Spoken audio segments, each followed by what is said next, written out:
तो वो कह रहे ऑर्बिट पे चक्कर लगा चुका इतने सस्ते बजट में चंद्रयान 2। वो भी एक बहुत बड़ी बात है कि हम मून तक पहुंच गए। हमने सॉफ्ट लैंडिंग नहीं की, कोई बात नहीं, कितनी बड़ी बात। और हम इन देशों के लोग अगर वहाँ पहुँचते हैं तो ये हम सब की कामयाबी है। और ये गोरों को एक बहुत बड़ा चमाट है कि यार यहाँ के लोग भी, हमारा तो कितना खूबसूरत बात की कि हमारा तो इतिहास ही यही है। अस्सलाम वालेकुम, नमस्ते, सत श्री अकाल। उम्मीद करता हूँ ठीक होंगे, खुश होंगे। दोस्तों जहाँ रहें खुश रहें, माँ बाप का ख्याल करें, क्योंकि माँ बाप हैं तो सभी कुछ है। दोस्तों आज की हमारी लेटेस्ट वीडियो है, चलते हम अपनी वीडियो की। दोस्तों वीडियो का टाइटल है टेस्ला का नया CEO एक इंडियन को देखकर पाकिस्तानी चकरा गए। देखते हैं वीडियो में क्या है। एक बड़ी खबर जनाब हमारे सामने आ रही है कि टेस्ला जो कि दुनिया की एक बड़ी कंपनी है, उसके अब CFO इंडियन ओरिजिन से चुने जा चुके हैं। चंद रोज पहले वजारत खारजा ने योब कैंट हमले में अफगान दहशतगर्दों के मुलविस होने की तस्दीक की थी, और ये तब जबकि इसरो को फेल करने के लिए वेस्ट ने कोई कसर नहीं छोड़ी थी। क्रायोजेनिक इंजन देना था और वेस्ट ने जो है वो रशिया में क्रायोजेनिक इंजन देने को तैयार हो गया था। वेस्ट ने मना कर दिया था और रशिया के ऊपर सैंक्शन लगाने की बात कर दी।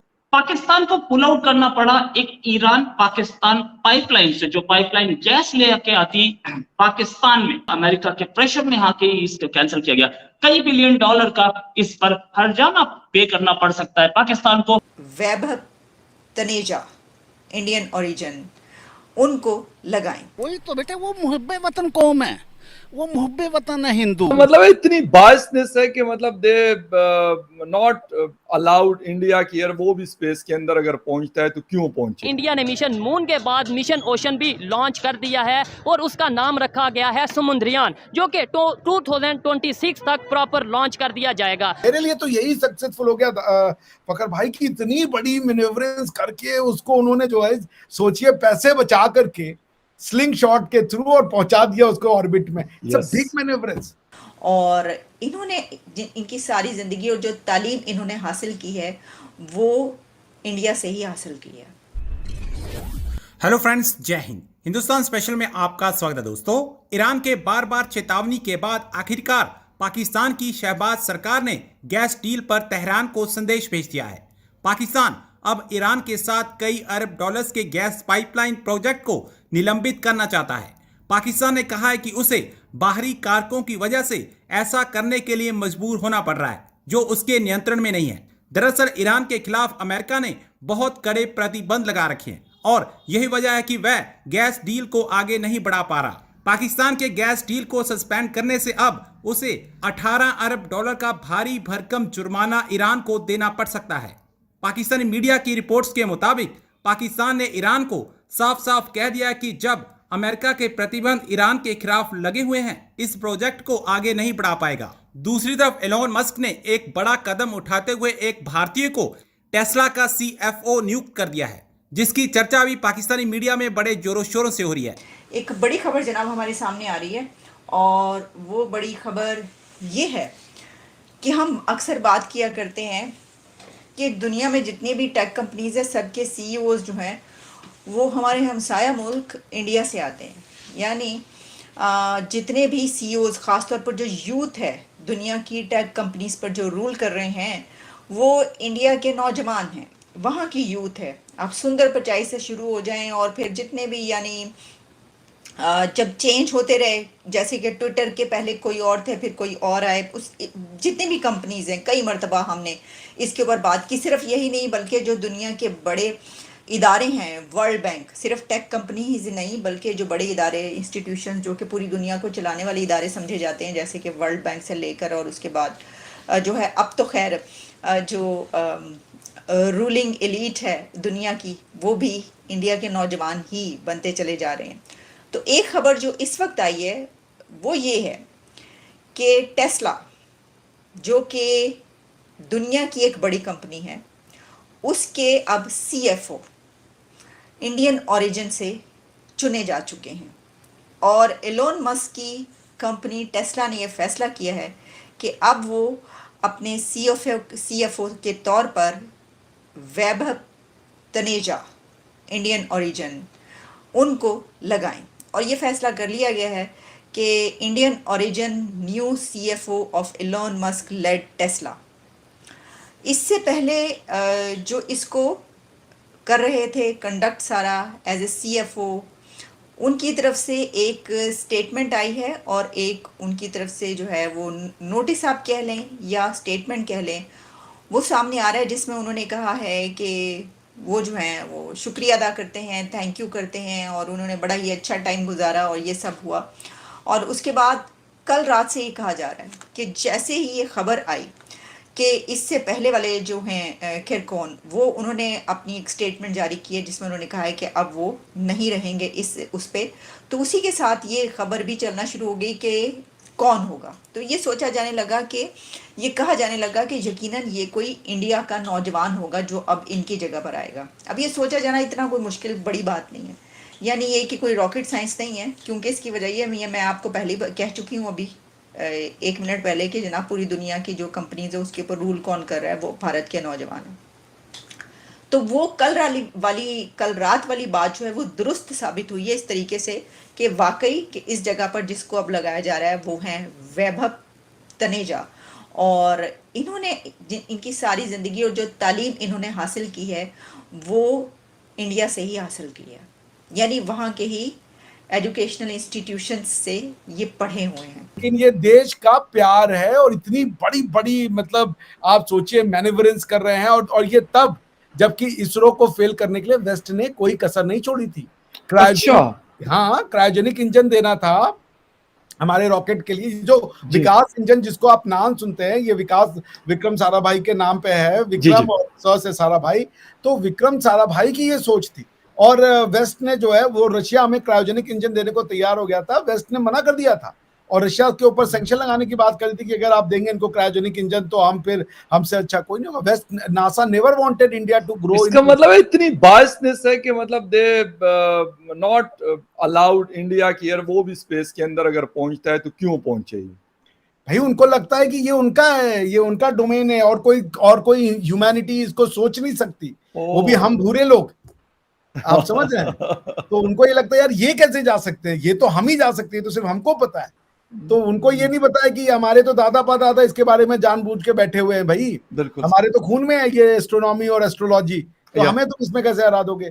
पिछली बार हम चांद पे लैंड कर गए, सॉफ्ट नहीं हुआ। मेरे लिए तो यही सक्सेसफुल हो गया फकर भाई की इतनी बड़ी मैन्युवरेंस करके उसको उन्होंने जो है सोचिए पैसे बचा करके स्लिंग शॉट के थ्रू और पहुंचा दिया उसको ऑर्बिट में। बिग मैन्युवरेंस। तो भाई हैट्स ऑफ है इन भारत माँ के बच्चों को कि भाई मतलब ये हमारे आपकी तरह डेली वाले लोग हैं, ये वही कपड़े पहनते हैं, इनको भी वही है, लोन पे लेकर के अपने घरों को खरीदते हैं, लेकिन काम ये देखिए वो कर रहे हैं कि दुनिया में बड़े बड़े लोग ना कर पाए। तो I think it's a great success, and it's not just a success of India, it's a success of humanity, specially वो ह्यूमैनिटी जो पीछे रह गई। देखिए ये पॉलिटिकल डिवीजन तो बहुत बाद में आती है, हम सब इंसान है पहले, दैट्स ऑल व्हाट मैटर्स। ठीक है ना, ये एक पॉलिटिकल डिवीजन हमारे फैसिलिटी के लिए बना था, ये हमारे को और ज्यादा पोलराइज करने के लिए नहीं बना था। आप समझे, the purpose of political division among human being in the forms of the nation state was merely to reduce conflict. पर अगर ये कॉन्फ्लिक्ट का कारण बन जाए तो फिर वो पर्पस ही फेल हो जाता है। तो हम सब एक इंसान है, ठीक है ना, कि हमारे अपने अलग अलग घर हैं, लेकिन ये थोड़े कि घर से फकर भाई निकलेंगे और अभिषेक जी निकलेंगे तो हम एक दूसरे को मिठाई नहीं देंगे, एक दूसरे की सफलता पे गले नहीं लगाएंगे। कभी फकर भाई सफल हो गए तो हम उनकी सफलता को शेयर करेंगे। जी जनाब, सबसे पहले तो मैं भैया की बात करूंगा। पहले तो मैं ईरान की बात करता हूँ, फिर भैया पे आता हूँ। भैया ने तो बहुत ही इमोशनल कर दिया एक बात बोल के। सबसे पहले तो ये है कि ईरान वाला मामला है कि ज़ाहिर सी बात है अमेरिका की पाबंदियां हैं ईरान पे, इंपोर्ट पे, एक्सपोर्ट पे, वगैरह वगैरह पे। ईरान से कोई ख़रीद नहीं सकता, ये है वो है। तो जब पाकिस्तान ये कह रहा है अपने मुंह से कि हमारे पास हमारे ऊपर बैरूनी दबाव था, हमारे एक्सटर्नल प्रेशर था, तो हम इसलिए ये मुआहदा नहीं कर पा रहे, जबकि वो इंडिया का भी फ़ायदा, पाकिस्तान का भी फ़ायदा, गैस पाइपलाइन। तो इसका मतलब ये है कि पाकिस्तान साफ तरीके से कह रहा है कि मैं खुद अपने फ़ैसले नहीं कर सकता। पाकिस्तान ये मान रहा है एक्सेप्ट कर रहा है कि मैं आज़ाद देश नहीं हूँ, मैं अपने नागरिकों का, मैं अपने कंट्री का, मैं अपने बेनिफिट का भी फैसला नहीं कर सकता, तो इसका मतलब वही वाली बात हुई ना कि हम तो आज़ाद हैं ही नहीं। मुझे अटल बिहारी वाजपेयी की बहुत पुरानी वीडियो 1983 की हमने वीडियो देखी थी, उस पर रिएक्शन दिया था। उन्होंने उस टाइम भी कह दिया था कि पाकिस्तान आज़ाद नहीं हुआ है, पाकिस्तान अमेरिका की गोद में जाके बैठ गया है, तो इस वजह से पाकिस्तान आज़ाद नहीं हुआ। पाकिस्तान अगर अपने आप को आज़ाद समझ रहा है तो वो गलत समझ रहे हो। एक वक्त ऐसा आएगा जब पाकिस्तानियों को पता चलेगा कि आज़ादी क्या है और हम किस जगह जाके चले गए। तो आज वो सूरत हाल है कि ख़ुद पाकिस्तान एक्सेप्ट कर रहा है कि मैं नहीं कर सकता ये फ़ैसला, या मैं नहीं कर सकता था, तो उसके लिए जुर्माना अदा करना पड़ेगा। वो जुर्माना अमेरिका देगा या फिर पाइपलाइन की इजाज़त मिल जाएगी, ज़्यादातर ये होगा। तो यानी पाकिस्तान ने कहीं इनडायरेक्टली मान लिया कि मैं अपने फ़ैसले खुद नहीं कर सकता। दूसरी बात, भैया ने क्या बात कर दी, क्या इंटरनेशनल बात कर दी, क्या खूबसूरत बात कर दी। मैं हाँ, भैया का नाम क्या है, मैं कहूँगा यार क्या खूबसूरत सोच है, क्या आला सोच है, कितनी बड़ी सोच है, पूरी ह्यूमैनिटी को लेकर चल रहे हैं कि अंग्रेज़ तो ये चाहेंगे ही नहीं कि यार ये काले लोग, भूरे लोग, ये गंदुमी लोग जो हैं ये तरक्की करें। ये इनको तो थर्ड वर्ल्ड ही हमें रखना था। एशिया को, पूरे एशिया को, पाकिस्तान हो गया, इंडिया हो गया, बांग्लादेश हो गया, नेपाल हो गया, सारों को हमने एक थर्ड वर्ल्ड ही रखना है, हमेशा अपना गुलाम रखना है, हमेशा नीचे ही रखना है। वो कैसे इसरो तक, चांद तक पहुँच रहे हैं, वो कैसे मतलब है कि दुनिया को डिस्कवर कर रहे हैं, वो कैसे स्पेस पे मौजूद हैं। डील भी कैंसिल भी बता रहे थे कि हमें कुछ देना था, उन्होंने वो भी नहीं दिया। जेलेसी और नीचा दिखाना और नाकाम करना। अब देखिए ना कि जब ये लॉन्च हुआ है इसरो, जिन दिनों में इसरो, तो उन्हीं दिनों में रशिया वाला भी मामला चल रहा है, लूना 25 वाला। तो क्या इसका क्या मतलब समझ सकते हैं हम। और दूसरी बात ये है कि बहुत दुनिया तक, अच्छा हम जो है, हम इंसानी नेचर है कि एक बहुत ही खूबसूरत तस्वीर हो, उसके कहीं धब्बा लगा दो आपकी फोकस उस डब्बे पे पड़ेगा, आपकी नज़र उस ब्लैक स्पॉट पे पड़ जाएगी। अरे यार ये इतनी खूबसूरत लड़की की तस्वीर है या कुछ भी है, इस पे तो धब्बा लगा हुआ है, आपको वो खूबसूरत तस्वीर नहीं दिखेगी। इंसानी नेचर है ये। इंसानी नेचर ये है कि इंसान नेगेटिविटी ज़्यादा फोकस करता है। नेगेटिविटी, सॉफ्ट लैंडिंग नहीं की, यानी लैंडिंग की, सॉफ्ट लैंडिंग नहीं की। तो वो कह रहे हैं ऑर्बिट पे चक्कर लगा चुका इतने सस्ते बजट में चंद्रयान 2, वो भी एक बहुत बड़ी बात है कि हम उन तक पहुंच गए। हमने सॉफ्ट लैंडिंग नहीं की, कोई बात नहीं, कितनी बड़ी बात।